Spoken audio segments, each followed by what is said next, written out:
Slovenskí hráči už sú na ľade Hartwall Arény. Napriek tomu, že sa pozeráme aj na našich fanúšikov, aj na našich hráčov, tak vieme, že dnes to bude v hľadisku jednoznačná presila domácich fínskych fanúšikov. Naši budú musieť ukázať aj kusisko psychickej odolnosti, pretože aj keď sme Fínom pomerne sympatickí, či už ako národ, alebo aj ako hokejová reprezentácia, tak dnes všetky sympatie samozrejme pôjdu bokom.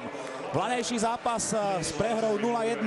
To bol 5. zápas sérii. Na 5 posledných svetových šampionátoch sa náš tím stretol s fínskou reprezentáciou. Teraz táto séria pokračuje, ktorá sa začala v roku 2008, teraz v roku 2013. 6. duel za sebou na majstrovstvách sveta.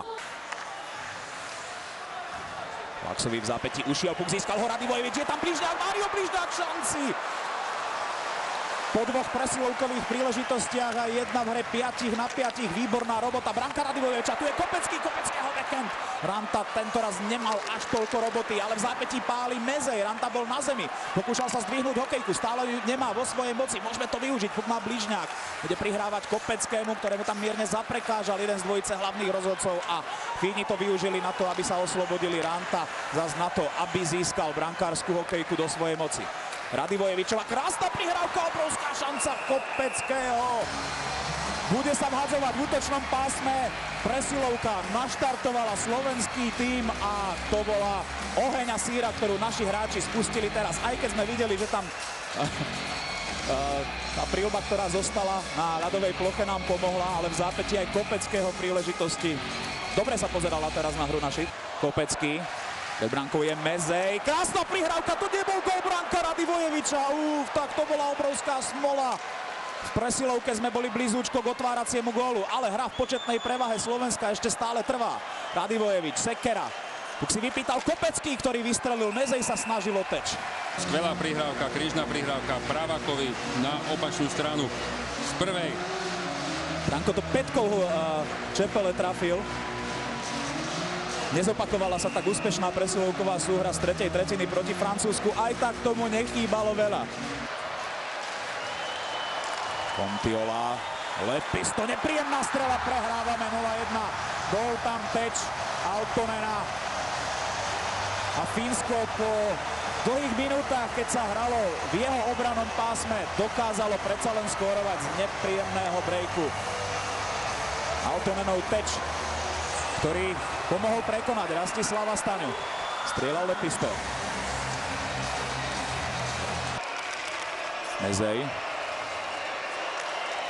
Mezej bude strieľať z vole. A ešte tam možnosť na dorážku pre Jurčinu, ktorý z uhla netrafil.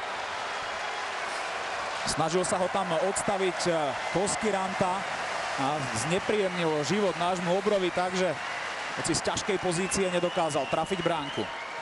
Rýchla, krátka kombinácia so Šatanom, do ktorej sa chcel a mal zapojiť aj Štimpel, ale ten bol prikrytý a tu sa rodí maličké prečíslenie. Altonen príležitosti vracia puk pred našu bránku. Už to dokázali naši hráči upratať.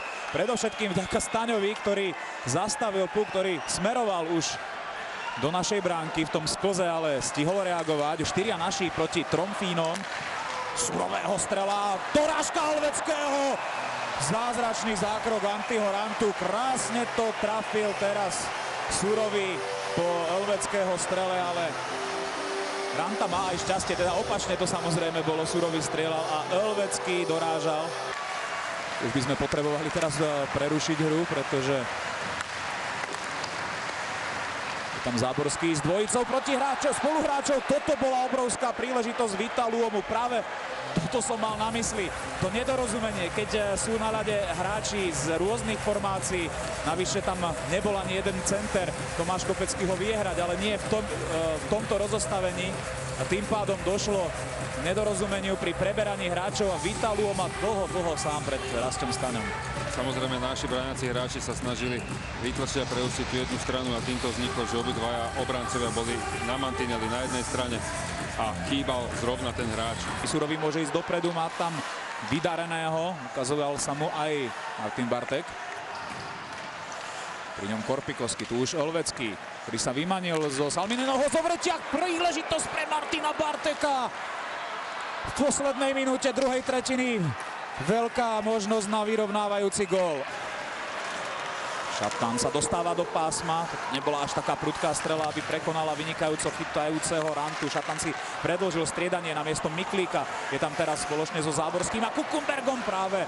Roman dokázal zaujímavou strelou zamestnať fínskeho golmana. Tiež nebola príliš prudká, ale chcel využiť to, že naši tam boli vo vyššom počte hráčov. Ale teraz prečíslenie Jalasvára, naskočený z trestnej lavice, vytvoril prečíslenie, dorážka a prehrávame 0-2. Petri Kontiola okamžite potom, čo Jalasvára naskočil z trestnej lavice a zapojil sa do tohto útoku, pomohol svojim spoluhráčom prekonať našu defenzívu. Petri Kontiola a jeho 5. bod v druhom zápase na majstrovstvách sveta. Kde by boli Fíni bez neho? Potvrdil neuveriteľnú formu. Okamžite fínsky tím vyštartoval do predčíslenia 3-2. Aj keď to nebolo také jednoznačné, vidíme to. Útočníci boli takmer v jednej rovine. Strela cez obrancu. Rastio veľmi dobrý zákrok, ale odrazený puk sme nedokázali upratať. Kontiola ho dokorčuloval a dotlačil ho do našej brány. Korpikoski nehral v tom úvodnom zápase proti Nemecku. Potreba aklimatizácie na jeho strane bola väčšia ako tímová potreba mať ho na súpiske. Zašprintoval Branko Radivojevič, ktorý môže teraz skorovať, prenechal Kopeckému, ten bol už otlačený za bránku Fínov. Veľmi dobrá práca Branka Radivojeviča, takto ho poznáme. Nešetrí krokmi, všetko hrá naplno, každú situáciu dokáže dohrať s obrovským nasadením a vytvoril si aj sám príležitosť na zakončenie. Bartek posiela do rohu Surového, ktorý si odtlačil Laaksa. Príležitosť pre Barteka, zblokovaná strela, Korpikoski mu nedovolil vypáliť.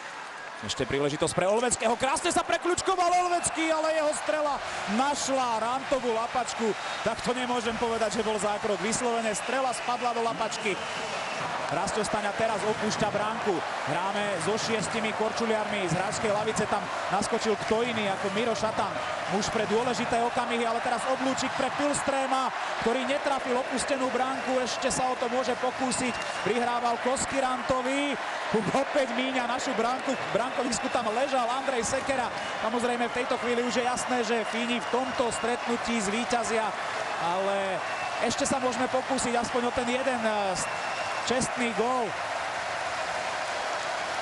Radivojevič prenechal Štimpelovi, ktorý bude prihrávať, tak nie, vystrelil. Strela skončila v lapačke fínskeho reprezentačného nováčika. Antti Ranta zažíva debut ako z ríše snov. A Fínsko zvíťazilo nad Slovenskom 2-0.